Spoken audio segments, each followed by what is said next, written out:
로마서 14번째에 접어든 것 같습니다. 오늘은 율법과 율법주의를 좀 살펴보려고 하는데요.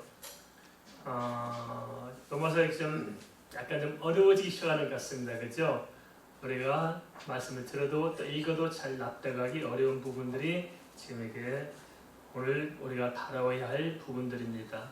말씀을 잘 집중하시면은 말씀이 잘 정리될 줄 믿습니다.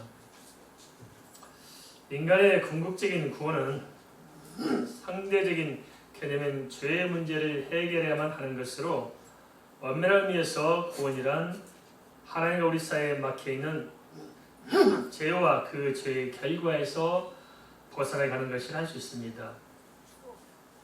한데 문제는 사람은 죄성이 있어요. 우리 속에. 그죠? 그리고 죄의 책임, 죄책이 있고 또 끊임없이 죄의 미혹 속에서 우리가 살아가기 때문에 죄가 무엇인지 정확하게 알지 못할 수 있습니다. 그래서 하나님께서는 죄를 깨달아 알도록 우리에게 율법을 주셨습니다. 따라서 죄와 구원의 상관관계처럼 죄와 율법 역시 밀접한 관계를 가지고 있습니다.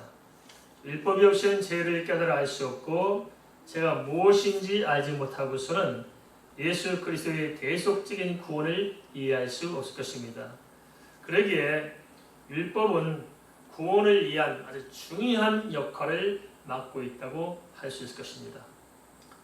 그런데 당시 로마교회 성도들은 율법을 주신 하나님의 이러한 본질적인 의도를 애국함으로써 예수 그리스도의 대속의 은혜와는 별도로 인간이 스스로 율법을 지킴으로써 구원을 얻을 줄 아는 율법주의에 빠져 있었습니다.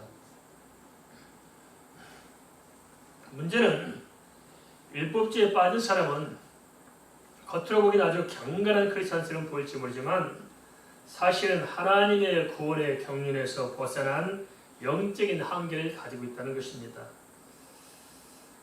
하나님께서 율법을 주신 본질적인 목적은 자신의 죄를 깨닫고 구원의 주이신 예수 그리스도의 복음 안으로 들어오도록 하는 것인데, 율법주의에 빠지면은 율법을 지키는 자기의 어떤 의로운 행위를 통해서 스스로를 구원하려고 하는 변질된 영적인 성향을 받을 수밖에 없다는 것입니다. 그 이유는 그러한 자기 방식의 영적인 집착을 오히려 바른 신앙으로 이해하고 착각하기 때문입니다. 하지만 자신들의 종교적 신념과는 달리 율법주의에 빠진 사람들은 아주 심각한 문제를 가지고 있습니다. 오늘날도 교회도 참 이게 심각하게 율법주의에 빠진 사람이 참 많고, 특별히 개혁교회라는 이 장로교회가 자칫하면 아주 심각한 율법주의에 빠지실 수 있다는 것입니다.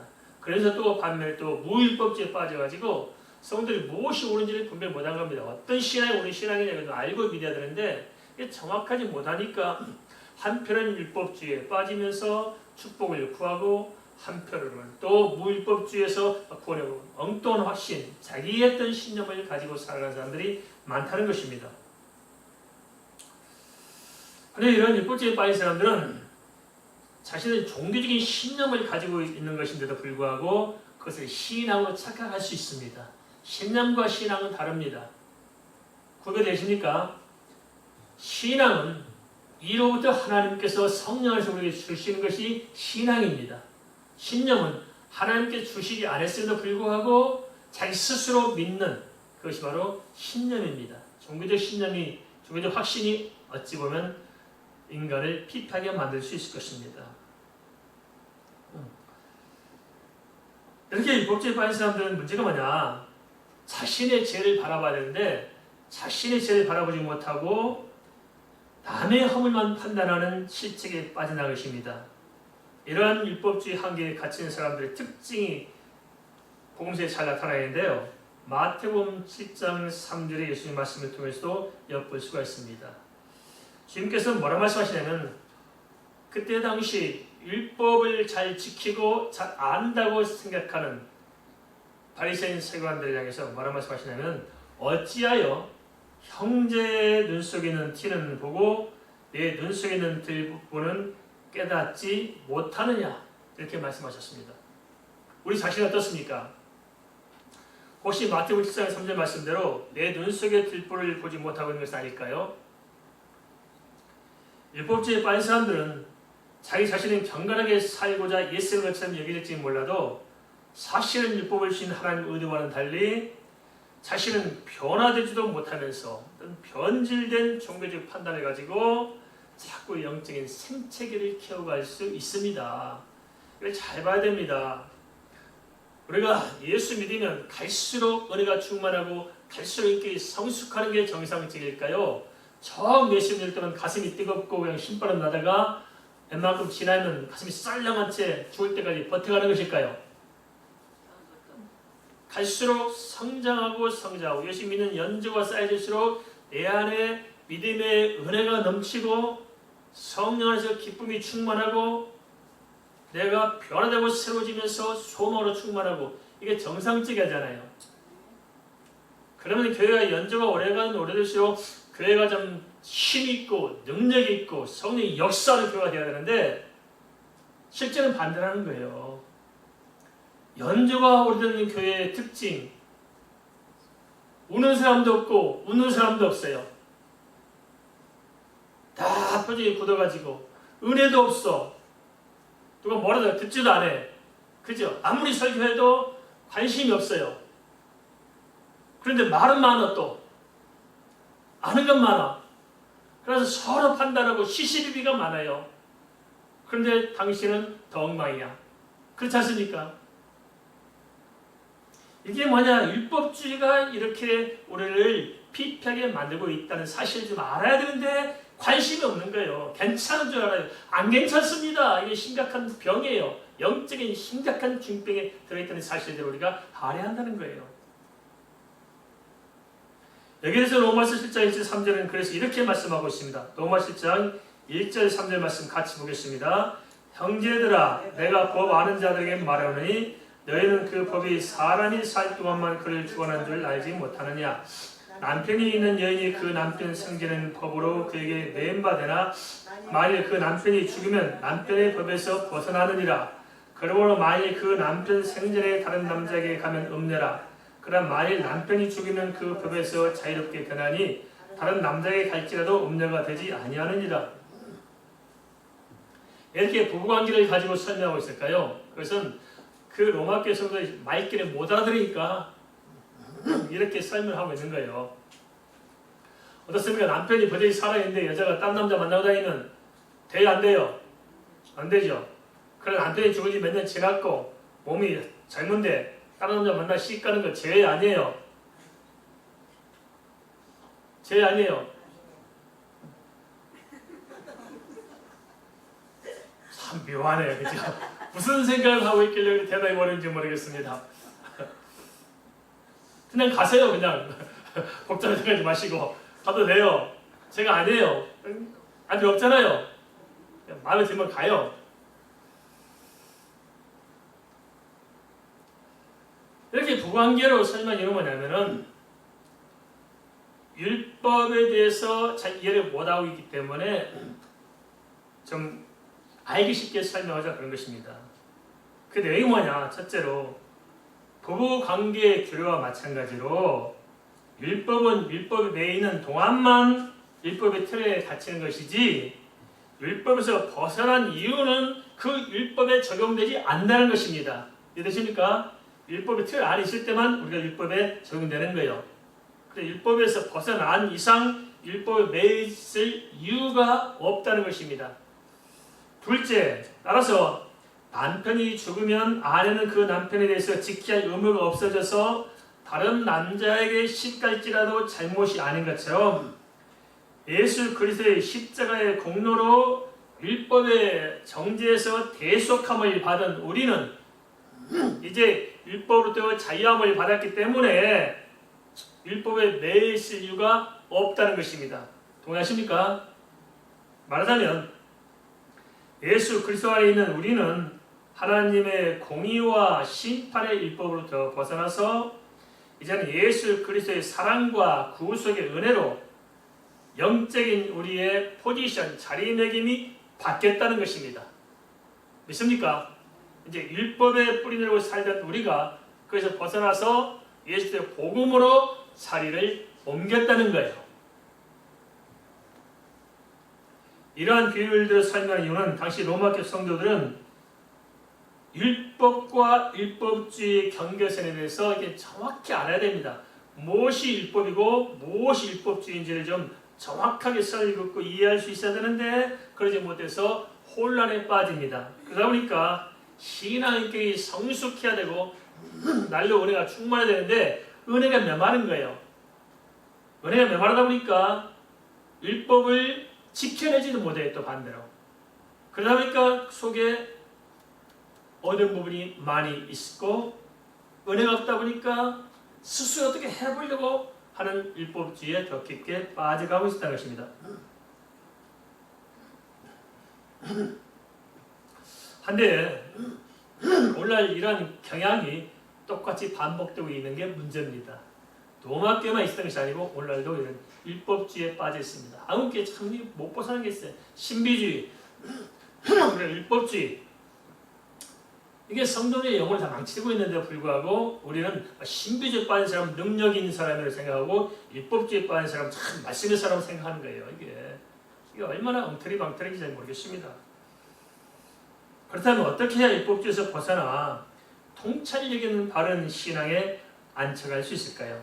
로마서 7장 4절 6절 이렇게 말씀하고 있습니다. 로마서 7장 4절 6절 말씀 같이 보겠습니다.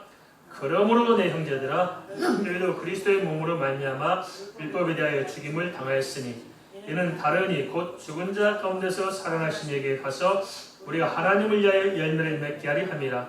우리가 육신에 있을 때는 율법으로 말미암는 죄의 정욕이 우리 지체 중에 역사하여 우리로 사망을 위하여 열매를 맺게 하였더니 이제는 우리가 얽매였던 것에 대하여 죽었으므로 율법에서 벗어났으니 이러므로 우리가 영의 새로운 것으로 섬길 것이요 율법의 조문에 묵은 것으로 아니할지니라.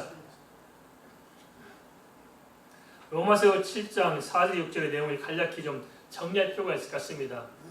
왜냐하면 우리가 읽었지만 정리가 돼야 안 돼요? 안 되죠. 이래서 로마서 좀 어렵다고 하시는데 왜냐하면 로마 밑바탕에 우리가 미처 생각보다 많은 것들이 담겨있기 때문에 우리가 로마서 읽어도 쉽게 납득이 안 될 수 있을 것입니다. 그래서 정리해드리려고 합니다. 첫째는 뭐냐?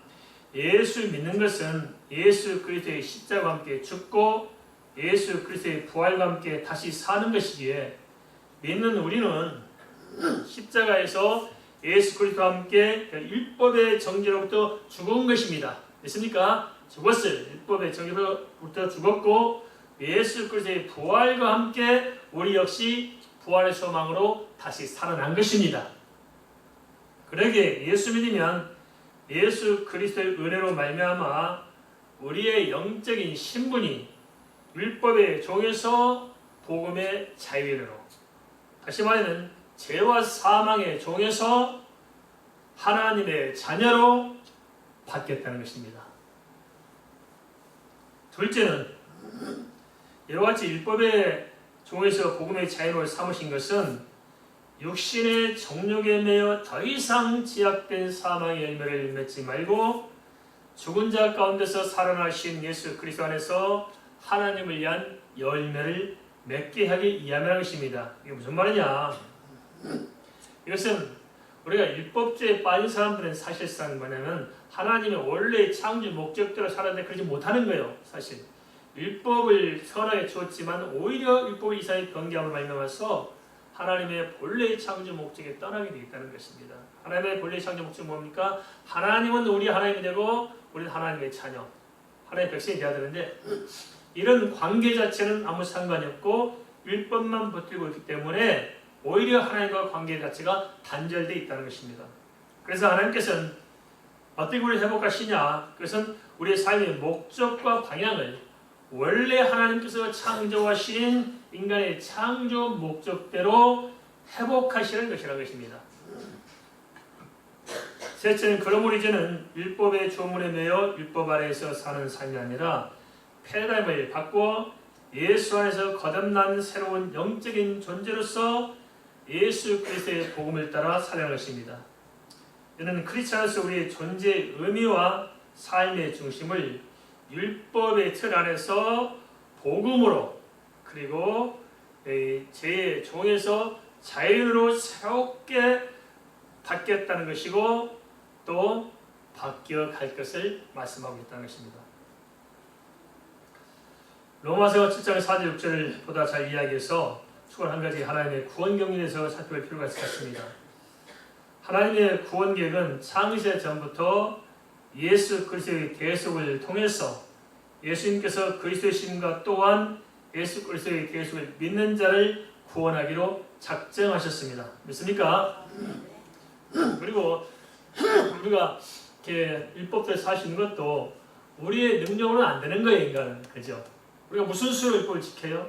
안 되는 것입니다. 하지만 예수 그리스도의 은혜 안에 살아갈 때 지켜지게 되는 것입니다. 그리고 우리는 율법을 지키려고 사는 삶이 돼서 안 됩니다. 사람들 잘못 착각해. 율법을 지키려고 했으면 믿음이 좋은 줄 알아요. 아니에요. 내가 결혼했어요. 그런데 어떻게 하면 내가 좋은 남편이 될 것인가? 이제 아내 그만 때려야지. 욕하지 말아야지. 그렇게 하고 자꾸 안 때려야 되겠다. 욕하지 말아야 되겠다. 이런 마음 먹고 살면 좋은 남편이 될 수 없어요? 안 되는 거예요. 그러지 말고 그 아내한테 눈이 멀어가지고 뿅 맛이 가버렸어요. 좋아서 어쩔 줄 몰라. 그러면 그런 생각 안 품고도 아내가 좋아가지고 그냥 섬기고 잘해주고 하잖아요. 그렇습니다. 율법을 지키느니 지키지 못하니 그를 붙잡지 마시고 예수 그리스도의 은혜 안에서 성령 받고 은혜 받고 축복 받고 사명 감당하고 주님이 좋아서 그냥 어쩔 줄 모르면은 율법 지키려고 안 해도 안 지키고 살게 돼 있어요. 믿습니까? 그게 중요한 거예요. 그게. 근데 그건 없고 그냥 죄만 안 짓겠다고 하는데 이 사람들 죄 안 지어요? 그런 생각을 품고 사는 사람들은 죄를 더 많이 지어요. 실제적으로. 그래서 예수 믿고 산다면서 더 강팍한 거예요. 그죠? 예수 안 믿고 사는 사람들은 서로 싸워도 술 한잔 마시고 풀잖아요. 우리는 안 풀려요. 왜냐하면 기도에서 응답받을 때까지 싸우니까. 절대 안 풀려 우리는. 그래서 교회에서 싸우면은 화해가 안 돼요. 희한하죠? 직장에서 싸우면 화해돼요. 교회에서 싸우면 화해가 안 돼. 그 바람에 또 한 개 교회가 두 개가 되니까 또 부흥되고 좋긴 하겠지만 이게 맞는 겁니까 이게? 에베소 1장 4절 6절 이렇게 설명하고 있습니다. 곧 창세전에 그리스도 안에서 우리를 택하사 우리로 사랑 안에서 그 앞에 거룩하고 흠이 없게 하시려고 그 기쁘신 뜻대로 우리를 예정하사 예수 그리스도를 말미암아 자기 아들들이 되게 하셨으니 이는 그가 사랑하신 자 안에서 우리에게 거저주시는 바 그 은혜의 영광을 찬송하게 하는 것이다. 이러한 구원의 경륜에 따라서 하나님께서는 사람들이 하나님을 떠난 죄가 무엇인지를 깨닫고 예수 그리스도의 대속을 통해 제사함을 받아 하나님께 돌아올 수 있도록 하신 것입니다. 그래서 율법을 줬지 않겠어요? 한데 사람들은 하나님께서 예비하신 예수 그리스도의 구원의 복음이 아니라 죄를 깨닫도록 주신 율법을 붙들고 그 율법을 지킴으로써 스스로 구원을 이루려는 율법주의에 빠지게 된 것이 문제라는 것입니다. 율법에 관한 이러한 정리는 율법을 지키지 말라는 것이 아닙니다. 자칫 오해하고 율법을 지키지 말라고 생각할 수 있습니다. 그것이 아니고 율법을 범한 죄를 사함받는 길은 율법에 있는 것이 아니고 예수 그리스도의 대속을 믿는 믿음의 능력에 있다는 것이고 또 연약한 인간이 율법을 지켜낼 수 있는 것도 일단 율법에 있는 것이 아니고 예수 그리스도의 복음 안에서 새 생명을 얻고 거듭나서 성령의 인도하심을 따라 살아갈 때 그 믿음의 능력에 있다는 것입니다. 동의하십니까? 믿음의 능력이 있는 거예요. 율법에 있는 것이 아닙니다. 믿음의 능력이 있는 것입니다. 그래서 엄밀하게 생각해보면 스스로 율법을 지킴으로써 구원을 얻으려는 율법주의는 그건 성경적인 기독교가 아니고 복음이 아니고 인간이 변질시킨 인본주의 종교에 불과하다는 것입니다. 알겠습니까? 그럼에도 불구하고 못 빠져나오는 성들이 많은 거예요. 율법주의에서 빠져나오길 바랍니다. 그건 기독교 신앙이 아니에요. 내가 만든 종교, 나 홀로 복음이지 성경이 아닙니다. 나도 정지하고 남도 정지하고 끊임없이 그 속에 쳇바퀴 돌리지 정지하고 살다가 가지만은 한 번도 거기서 빠져나오지 못하는 것들. 이게 바로 율법주의 한계라는 거예요. 따라서 우리는 구원의 능력이 되신 예수 그리스도를 믿는 복음주의로 영적인 패러다임을 바꿔야 할 줄 믿습니다. 그럼에도 불구하고 오늘날도 유대교의 영향과 유교의 영향에서 벗어나지 못함으로써 예수 믿고 산다면서도 사실 율법주의에 빠져서 그 한계를 벗어나지 못해 헤매는 사람들이 참 많습니다. 우리의 갖는 율법주의는 두 가지에서 와요. 우리 한국 사람들 경우는 하나는 유교의 영향입니다. 유교. 오랫동안 유교의 사회에서 그 문화에서 있다 보니까 물론 유교가 나쁘다는 게 아니고 좋은 점도 있지 않겠어요. 그렇지만 그 유교적인 그 한계를 뛰어넘어서 예수 그리스도의 십자가를 바라봐야 되는데 십자가를 못 보면서 유교의 틀 안에 갇혀 있는 거예요. 오랫동안 유교의 체질에 젖어 있어 그 틀 안에 갇혀 있으면서 그것이 신앙인 줄 안다는 거예요. 그건 도덕과 윤리는 될지 모르지만은 그건 우리를 구원하는 신앙이 아닙니다. 동의하십니까? 근데 그게 너무 팽배해 한국 사람들은. 그래서 허례의식이 많잖아요. 우리가 그런 체면 문화 때문에. 그래서 남에게만 잘 보여주면 되는 거예요. 누가 나쁜 놈이고 누가 선한 놈이냐 했더니 나쁜 놈은 들킨 게 나쁜 놈이고 선한 놈은 안 들킨 게 선한 놈이라며요. 이게 우리가 가지고 있는 한계라는 거예요. 이게. 그 다음에 우리는 또 예수 믿는 사람들은 유대교의 영향에서 못 벗어나요. 지금도 잘못 알고 있습니다. 유대교에서 카톨릭이 나왔고 카톨릭에서 기독교가 나왔다고 성경도 안 읽는 사람들 하는 말입니다. 그러니까 유대교가 왜 생겼습니까? 유대교가 먼저 생겼어요? 복음이 먼저 있었어요? 복음이 먼저 있었어요. 그런데 이스라엘 사람들이 그 복음을 어긋나고 지키지 않고 율법을 주어도 깨닫지 못하고 하다가 이제 이스라엘이 멸망했습니다. 멸망하고 돌아오면서 멸망의 땅에서 바벨론 땅에서 생각할 때 우리가 뭐가 문제길래 이리 노예 생활로 이렇게 우리가 고난을 당하는 생각했더니 율법을 어겼다는 거 하나님 율법을 어겨. 하나님의 제사를 무시했다는 거예요. 그래서 그 사람들이 고토로 돌아와서 성전을 회복하고 율법 회복 운동을 하면서 제사와 율법을 회복했어요. 그런데 제사와 율법이 가리키는 게 뭐예요? 제사는 예수 그리스도의 십자가를 이야기하고 율법을 통해 재산받고 예수를 붙들도록 주셨는데 그들이 놓친 것이 무엇이냐?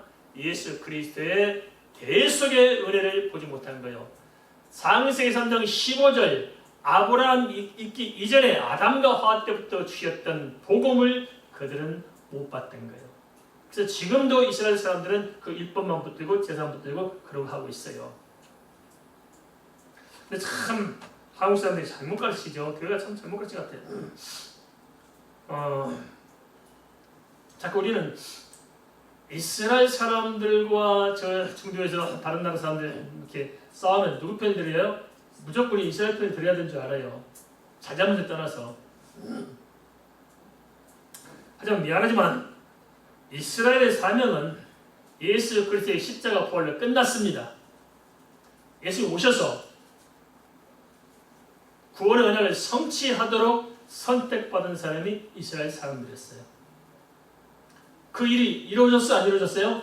끝났어요. 그랬더니 이스라엘은 애들신을 하나님 흐트러 버린 거예요. 2000년 동안. 그러지 않았으면 저들이 복음을 받아들여요? 못 받아들여요. 그래서 하나님께서 좀 미안한 말씀이지만 같은 큰 구속사에서 우리가 볼 수 있는 한 이면이 있다면 흐트러 놓은 거예요. 그래서 지금도 우리는 왜 이렇게 유대교에 못 벗어나냐? 왜 율법주의에 못 벗어나냐? 잘못 해석하고 있는 거예요. 그들을 흐트러버리고 나서 뭐가 들어 성장합니까? 복음을 전한 복음 전도자 일어나서 세계를 복음하잖아요. 지금도 잘못 생각해요. 지금 이스라엘 지금 한참 전쟁이죠. 어떻게 생각하냐면 이제 아마겟돈 전쟁이 시작됐다고 하는 사람이 있어요. 아마겟돈이 시작됐다. 아마겟돈 전쟁에서 이스라엘 중심으로 뭉치고 또 반대 세력도 뭉쳐가지고 이번에 이제 마지막 전쟁이 있다. 이 전쟁에서 이스라엘이 이기게 될 것이고, 그러면 그 고토에 또 그 성전산에 이스라엘 성전을 다시 헤롯 성전을 쭉 나왔고 솔로몬 성전을 이어왔잖아요. 그 성전을 다시 회복할 것이다. 그 성전이 회복되면 이스라엘 민족은 전체 단체로 구원받고 있는 사람들은 구원받아서 천년왕 국이 시작될 것이다. 이렇게 많이 가르치고 많이 듣고 있잖아요. 전부 소설을 써요. 소설. 성경은 안 읽어요. 성경은. 그런 성경이 어디 있어요? 이스라엘 단체로 구원받는 게 돼요? 안 돼요? 혈통에 따라 구원받는 것이 아니고 믿는 자를 구원하시잖아요. 그렇죠? 누가 이스라엘입니까? 믿는 사람이 영적인 이스라엘이고 믿는 영적인 이스라엘 하나님이 구원하기로 작정하신 것이지 어디 이렇게 이스라엘 혈통적 이스라엘 사람을 구원한단 말이 어디 나와요? 아니잖아요. 그러면 생각해 봅시다. 이스라엘 민족 현재 살아있는 이스라엘 땅에 살고 있는 사람 중에서 몇 프로가 아브라함 후손일까요? 순수 혈통을 가졌을까요? 사마리아 시대만 해도 아수르에 섞여서 가지면서 뒤집박이 혈통이 섞여져 있잖아요. 솔직히 우리 대한민국 사람들도 우리 다인민족 한데 다인민족이에요? 우리 천씨, 박씨 다 어디서 왔어요? 그렇죠? 다 섞여져 왔잖아 우리도. 수대 보면 당문의 피가 우리한테 몇 방울에 있어요? 없어요 사실. 그게 무슨 순수 혈통이고 뭐 그렇게 뭐 있어요? 모세도 구스 여자하고 썸씽이 난 마당인데 그죠? 아브라함도 또 살아 죽고 나서 또 그도나 또 갔잖아요. 그리고 에서는 또 뭐예요? 노골적으로 지나라 백성 싣고 딴 나라 가고 여자 가고 그렇게 수도 반성했잖아요. 그럼 아브라함 후손 누구예요? 그게 다 웃기는 겁니다. 그 위에 사실상 유대교라는 것은 아브라함의 혈통에 따라서 유대교가 아니고 유대교를 믿는 사람들의 집단이 유대교입니다. 알겠습니까? 없는 거예요. 그런 걸 가지고 자꾸 가르치고 그게 뭐 많이 영광같이 나고 뭐 영적 다이어트 생각하는 이런 것들 때문에 우리는 그 한계에서 못 벗어나고 율법주의도 그런 틀이 우리 가운데 깔려 있는 거예요.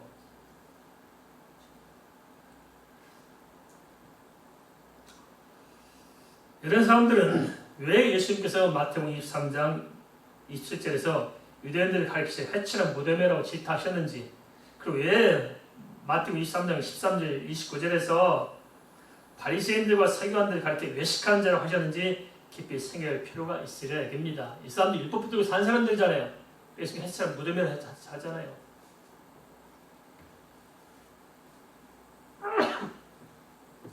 로마서 1장 32절에서는 왜곡된 율법주의에 빠져있던 당시 로마교의 실상을 이렇게 끄집어내고 있습니다. 그들이 이 같은 일을 행하는 자는 사형에 해당한다고 하나님께 정하심 말고도 자기들만 행할 뿐 아니라 또한 그런 일을 행하는 자들을 옳다 하느니라. 이 사람은 어떤 사람들이요? 율법주의에 빠진 사람들이에요. 그런데 그렇게 하면 안 된다는 걸 알면서도 자기도 그런 죄를 범하면서도 깨닫지 못하고 남들도 그렇게 범하라고 아주 권하는 희한한 게 빠지잖아요. 이게 율법주의입니다. 우리 한국도 참 묘한 길 빠져요. 교회 전통도 그렇습니다. 우리 교회 전통을 어디서 찾아야 됩니까? 성경에 찾아야 됩니다. 성경에 찾지 못하고 교회 역사에 찾는 경우가 좀 많아요. 옛날 경우를 보세요. 교회에서 박수치면 이단이라고 그랬어요. 그죠? 그래서 교회는 가만히 있어야 됩니다. 웃어도 안 돼요. 그럼 박수치면 이단일까요? 신나면 박수 칠 수 있고 춤도 출 수 있고 찬양하면서 안 그렇습니까? 기도도 마찬가지입니다. 동성기도 해야 됩니까? 묵상기도 해야 됩니까?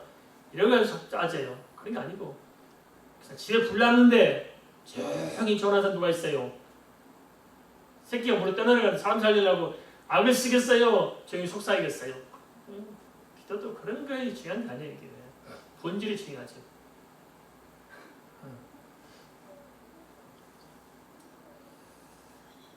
율법주의에 빠지면 분별 자체가 안 되는 거예요. 이어서 로마서 2장은 다시 자가당착에 빠진 이중적인 면모를 구체로 나타내주고 있습니다. 이런 면모는 율법주의 한계를 잘 보이는데요. 그 다음에 왜 어떻게 해서 율법주의에 빠지게 되고 또 거기서 빠져나오지 못하게 되는 것일까요? 그런 밑바탕에는 뭐가 있을까요? 그것은 율법이 있고 율법주의가 있어요. 그죠? 율법이 있고 율법주의가 있어요. 근데 율법과 율법주의에 대해서 이해하고 서로 분명히 그걸 시해야 되는데 명확히 그어내지 못하는 거예요. 뭐 혼선이 돼 있다는 거예요. 이런 측면에 대해서 로마서 7장 7절 12절은 구체적으로 설명하고 있는데요. 다시 세밀히 좀 살펴볼 필요가 있을 것 같습니다. 로마서 7장 7절에서 12절입니다. 그런즉 우리가 무슨 말을 하리요? 율법이 죄냐? 그럴 수 없느니라. 율법으로 말미암지 않고는 내가 죄를 알지 못하였으니 곧 율법이 탐내지 말라 하지 아니하였더라면 내가 탐심을 알지 못하였으리라. 그러나 죄가 기회를 타서 계명으로 말미암아 내 속에 온갖 탐심을 이루었나니 이는 율법이 없으면 죄가 죽은 것입니다. 전에 율법을 깨닫지 못했을 때에는 내가 살았더니 계명이 이름에 죄는 살아나고 나는 죽었도다.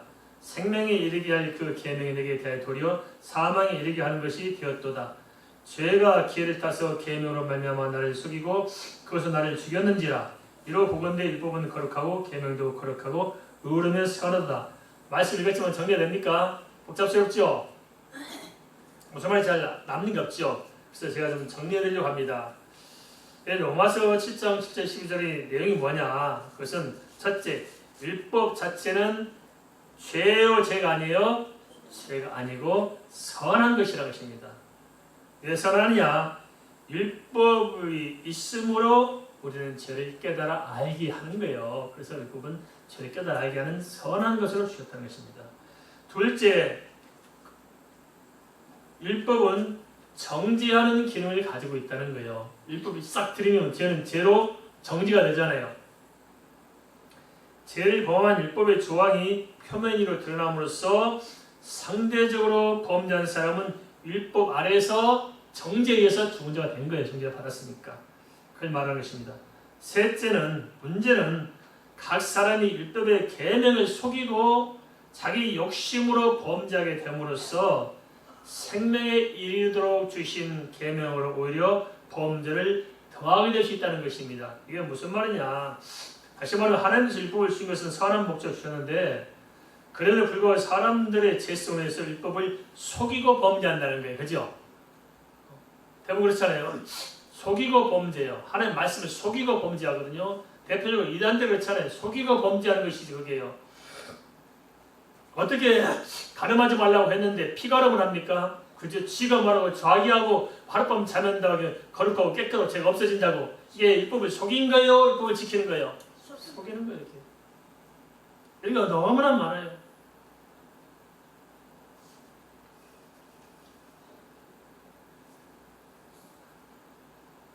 그리고 선한 율법이 죄의 빌미가 되고 있는데요.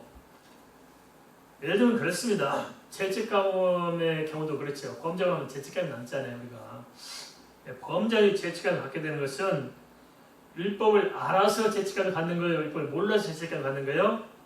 아니까 죄책감을 갖는 거예요. 율법을 아니까. 우리가 율법 어디 있으니까 죄책감이 생겨요. 그런데 그 율법으로 인해서 죄책감이 커져갈수록 실제로는 죄로부터 자유로운 것이 아니라 오히려 죄의 유혹에 더 민감하다는 거예요. 우리가 과거에 지은 죄를 기억하는 것이 죄를 안 지을까요? 잊어버린 게 죄를 안 지을까요? 죄를 기억하고 그 장면을 새싹에 기억하면 죄의 성향이 내 속에 기어 올라와요. 그래서 과거에 죄 지은 것을 기억하면 죄를 또 지어요. 그래서 연쇄 살인범이 되잖아요. 그 죄를 기억하고 죄에 익숙해지게 돼 있어요. 우리도 잘못된 과거의 죄를 기억하고 리마인드 하면 그 죄에 익숙해져 가지고 죄의 충동이 더 강해진다는 거예요. 그래서 용서받은 죄는 잊어버려야 됩니다. 하나님께서 기억조차 안 하신다는데 우리는 끌고 나와서 또 기억하잖아요. 잊어버려야 됩니다. 알겠습니까? 던져버려야 돼요. 다시 반복하지 마시기 바랍니다. 이렇게 해놓고 은혜받았다고 치면 또 한번 생각해봐요. 또. 그렇죠? 분명히 있을 거예요. 잊어버리기 위해서 한번 또 생각하고 더 가겠네요. 딸치면 딸치면 돼요. 그런가 하면 반대로 이 죄책감을 떨쳐내기 위해서 거기서 벗어나려고 율법을 애곡하는 거예요. 괜찮아. 하나님 다 용서했어. 해결 안 했지만 용서했다고 하면서 율법을 무시하고 해서 애곡하는 경우가 얼마나 많습니까? 그렇잖아요. 그러니까 죄 짓고 회개하고 또 죄 짓고 회개하고 그래도 괜찮다고 배운 거예요. 그게 뭡니까? 괜찮은 겁니까? 안 괜찮은 겁니까? 안 괜찮은 거예요. 뭐가 문제가 있는 거예요. 근데 괜찮다고 생각해. 하나님 다 용서의 하나님이고 사랑의 하나님이니까 얼마든지 무슨 죄를 지어도 다 용서하십니다. 물론 하나님은 용서의 하나님이시죠. 그러니까 회개한 자를 용서하지 회개 안 했는데 용서합니까? 아니잖아요. 회개 안 했으니까 또 죄를 반복해 또 짓는 거예요. 근데 괜찮아요? 그것이 바로 율법을 애곡하는 거예요. 율법주의의 문제가 그런 데 있습니다. 그래서 사단이 율법을 이용해서 사람을 넘어뜨리는 빈틈이 바로 이런 것입니다. 다른 하나는 앞서 살펴본 바대로 율법을 통해 죄를 깨달았으면 대속자 예수 그리스도의 복음을 받아들여야 하잖아요. 복음을 받아들여야 하는데 자기 힘으로 율법을 지켜서 자기 스스로 자신을 구원하려는 율법주의 성향에서 못 빠져나가고 자꾸 집착해 빠져가는 거예요. 늪에 빠진 것처럼. 이런 모든 것은 율법과 율법주의에 대한 구별을 제대로 하지 못한 탓이라고 할 수 있을 것입니다. 문제는 하나님이 주신 율법이 아니라 율법은 선한 걸 주셨는데 그 율법이 문제일 수 없잖아요. 율법의 조항이 문제일 수 없어요. 그것은 선한 것입니다. 그럼 뭐가 문제냐? 이 하나님께서 선하신 율법을 내가 애곡시켜서 율법주의로 만드는 게 문제라는 거예요. 이게 유대교 대표적으로 있습니다. 유대교 사람들은 예수 그리스도를 안 믿잖아요. 예수 십자가에 죽이잖아요. 그래서 그들이 율법을 붙들고 있잖아요. 그리고 옳다고 생각하잖아요. 이게 율법주의의 극단적인 모습을 성경은 잘 보여주고 있습니다. 따라서 우리는 율법이 무엇인지를 알고 율법주의가 뭔지를 혼란 없이 잘 정리가 되어야 됩니다.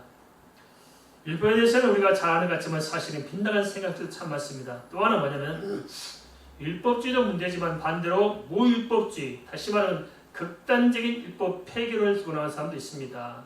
이러한 율법 폐기론은 복음주의를 표방하는 것 같지만 구원을 위해 율법은 필요 없다는 주장으로 사실상 명백한 이단 사상이 할 수 있습니다. 대표적으로 여기에 빠진 사람 누구냐? 구원파들입니다. 구원파들은 한번 예수 믿고 맨날 며칠 내가 구원받은 날짜를 알기만 하면은 그러니까 무슨 짓을 해도 이미 구원받았기 때문에 율법을 어겼나도 상관이 없다고 믿는 것입니다. 맞아요? 틀려요? 아니잖아요. 이렇게 믿어요. 율법 폐기를 주장하고 있는데 이게 잘못된 것인데도 불구하고 개혁교회들이 이걸 잘못 받아들여요. 그래서 잘못된 구원관을 우리가 가지고 있어요. 괜찮다. 아무리 개차으로 살아도 예수 믿었으면 구원 받는다. 맞아요? 틀려요? 틀린 거예요. 개차으로 예수 믿는 것이 믿는 겁니까? 안 믿는 겁니까? 안 믿는 거잖아요. 이걸 모르는 거죠. 그래서 이 무율법주도 심각한 병폐로 우리에게 남아 있습니다. 따라서 바른 이해를 위해서는 성경이 뭐라고 말씀하신가에 대해서 주목해야 할 것입니다. 마태복음 5장 17절에 이렇게 말씀하고 있습니다. 내가 율법이나 선지자를 폐하러운 줄로 생각하지 말라. 폐하러운 것이 아니오 완전하게 하렵니다. 그리고 우리가 잘 아시다시피 야고보서 2장 17절과 야고보서 2장 20절은 행함이 없는 믿음은 죽은 믿음이라고 알려주고 있는데 그 근거에 대해서 마태복음 7장 20절은 이러므로 그들의 열매로 그들을 알리라고 하는 말씀에서 비추할 수가 있습니다. 그런가 하면 요한일서 3장 9절은 또 이렇게 말씀하고 있습니다. 하나님께로부터 난 자마다 죄를 짓지 아니하나니 이는 하나님의 씨가 그의 속에 거하며 그도 범죄하지 못하는 것은 하나님께로부터 났습니다. 이 말씀 통해서 우리는 율법을 잘 정리할 필요가 있을 것 같습니다.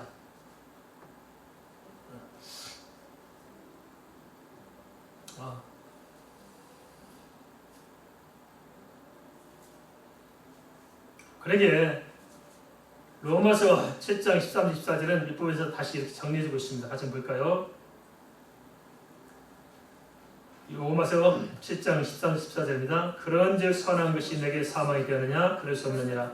오직 죄가 죄로 드러나기 위하여 선한 그것으로 말미암아 나를 죽게 만들었으니 이는 계명으로 말미암아 죄로 힘이 지혜되게 하려 함이라. 우리가 율법은 신령한 줄 알거니와 나는 육신에 속하여 지 아래 팔렸도다. 로마 7장 13절 14절의 말씀은 두 가지 관점에서 말씀하고 있는데 요약하자면 그렇습니다. 첫째는 율법이 하나님 입장에 볼 때 율법은 선하다는 것입니다. 그것은 죄를 제쳐내서 죄를 제되게 함으로써 사람으로 하여금 그 죄로 인해 죽어있는 자신을 깨닫게 한다는 거예요. 율법이 있어서. 둘째, 율법을 받은 인간 입장에서 생각할 때 인간은 율법으로 죽을 때 죄인이라고 하십니다. 그래서 육신에 속하여 죄로 팔렸기 때문에 죄는 사실들을 사람의 입장에서 볼 수 있도록 하신 것입니다. 하지만 성령의 은혜로 율법을 깨닫게 하는 이런 사실을 정확히 알게 되면 또한 성령의 은혜로 예수 그리스도의 대수 십자가에서 우리는 제3의 길을 얻을 수 있습니다. 믿습니까? 그러니까 율법주의는 이걸 알지 못하는 거예요. 율법만 붙들고 있는 거예요. 그러나 하나님께서는 율법을 주셔서 율법을 통해서 죄를 깨닫게 하고 그 다음에 어디로 가야 돼요?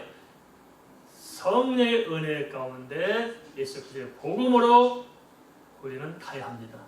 수술로 말하자면 그렇습니다. 수술해야 돼요. 그래서 율법은 뭐냐? 몸을 갈라내요. 수술할 부분을 몸을 찢었어요. 갈라냈어요. 그리고 무엇이 문제인가를 들춰냈어요. 그죠? 진단했어요. 이게 율법입니다. 율법은 우리 진단하는 거예요. 상태를. 그럼 진단했다고 몸이 고쳐질까요? 자꾸 진단만 하고 있어요? 아니요. 싸매야 하잖아요. 치료해야 하잖아요. 그 싸매고 치료하는 것이 뭐냐? 율법이 싸매고 치료하는 것이 아니고 예수 그리스도의 복음을 믿는 믿음이 싸매고 치유하는 것입니다. 하나님의 은혜로 하나님의 능력으로 우리를 변화시키고 치유하고 회복시킬 수 있다는 거예요. 그래 이미 우리 몸이 회복되고 치유되고 다 깨끗해졌어요. 그런데도 불구하고 또 배를 또 갈라내고 또 잘리고 갈라내고 또 잘리고 할 필요가 있었어요? 없는 겁니다. 그렇죠? 회복됐으니까. 그럼 어떻게 해야 돼요? 우리는 회복됐으면 이제 주의 말씀 듣고 은혜 받고 강성하게 주님 따라 살면 되는 것입니다. 할렐루야. 그래서 우리는 이제 예수 믿었으면 율법주의 빠져나온 길은 이제 과거를 묻지 않는 거예요. 알겠습니까? 감사합니다. 과거를 묻지 맙시다. 묻지 말자니 또 과거를 또 정리하는 분이 계셔요. 과거는 끝났어요. 알겠습니까? 묻지 맙시다. 남의 과거도 들추려고 하지 마세요. 뭘 이렇게 들추려고 그래요? 들추지 마세요. 그냥 끝났어요. 들추지 마시고 덮어놔요. 그리고 내 양심에 갇히게 되는 죄가 있다면 회개하면 돼요. 진정으로 회개하면 거듭나면은 죄 짓는 것이 좋아져요? 싫어져요? 싫어져요. 제 지라도 싫어요. 안 돼요. 죄는 안 지켜져 있어요. 그래서 성령의 충만받고 은혜 받고 하나님과 깊이 교제하면서 주의 사랑을 누리면서 막 기적같이 살다 보면은 나도 모르는 살지 앉으려고 했는 그런 게 아니고 그냥 주님이 좋아서 은혜 받아서 그냥 기도 응답 받아서 기적이 나타나서 신바람 나고 살았는데 보니까 참 경건하게 살았어요. 그러죠? 이런 사람들 누가 유혹해도 유혹한 줄도 몰라요. 그 정도로 주님이 빠졌기 때문에 그냥 몸으로 사는 거예요. 이렇게. 그럼 쟤 앉아요. 근데 그런 것 없이 난 쟤를 앉으려고 쟤 안 지게 하려고 자꾸 이런 사람들은 뭐가 보여요? 쟤가 보이겠어요? 은혜가 보이겠어요? 쟤만 보여요. 알겠습니까? 이게 율법주의입니다. 그래서 빠져나오시 바랍니다. 우리 할 것은 다른 것이 아니고 어차피 율법과 복음은 동지 양면 같아서 다 은혜가 수가 있기 때문에 우리 할 것은 뭐냐? 그냥 말씀을 살지 못했으면 회개하면 돼요. 알겠습니까? 진실로 회개하면 돼요. 그리고 경건의 능력이 부족하면 기도하면 돼요. 아시겠습니까? 하나님 능력을 주실 거예요. 그리고 혹시나 인본주의를 할 수 있는 율법주의나 또는 율법 폐기로 그냥 극단에 내가 빠져 있다면 성경과 상관없는 애국된 신념에 불과하다는 사실을 알고 털어버리세요. 알겠습니까? 털어버리고 예수 십자가에 붙으십시다. 하나님 은혜를 믿으십시다. 우리는 이미 죄와 사망에서 벗어나 하나님의 자유된 것을 믿으십시다. 주 안에서 충만한 은혜 가운데 승리하기를 주의 이름으로 축원을 드립니다.